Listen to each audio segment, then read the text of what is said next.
स्वागत आहे दोस्तायो आपल्या न्यू ब्लॉगमध्ये। आषाढी कार्तिकीच्या हार्दिक शुभेच्छा मित्रांनो। आज आपण जरा ओंकारेश्वर मंदिरावर दर्शन घ्यायला जाणार आहे मित्रांनो आधी श्रीरामाचे चरण स्पर्श झाले मित्रांनो। तर इथं बाणगीन मारून जाणं आधी 24 तास पाणी राही मित्रांनो। तर हे प्राचीन मंदिर आहे मित्रांनो। रावेर, मोरगाव, तामसवाडी, भोकरी, केरळा या खुशीमध्ये बसलेलं ओंकारेश्वर मंदिर आहे मित्रांनो। जाबाद असं आहे मित्रांनो। हे प्राचीन मंदिर असल्या कारणाने इथं गर्दी खूप होते आणि खूप पब्लिक येते मित्रांनो।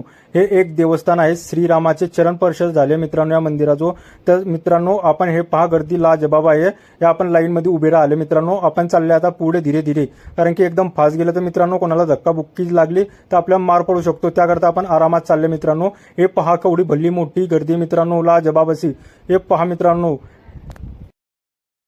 गर्दीला केला टाटा आधी येताच कपी आपण देवाचं दर्शन घेतलं। म्हटलं भगवंता कहा आहे तू। हे पहा मित्रांनो, दर्शन गिर्शन झालं, प्रसाद गिरसाद भेटून गेला मित्रांनो, लाजबाब। हे पहा आपण प्रसाद गिरसाद खाल्ल्यावर हे पहा प्राचीन मंदिर आहे, खूप वर्ष न गणती मित्रांनो हे।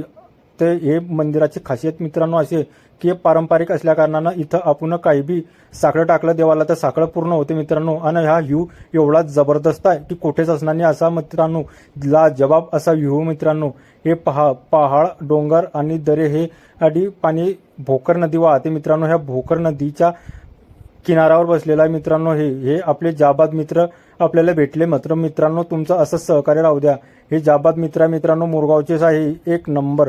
हे पहा मित्रांनो, आपण बी कमी होते का, आपण बी आधी फोटो गिटूला जबाब असे काढून घेतले। तर मित्रांनो इकडे आल्यावर हे देवाचं दर्शन गिर्शन घेऊन घेतलं। आजच्यासाठी एवढंच।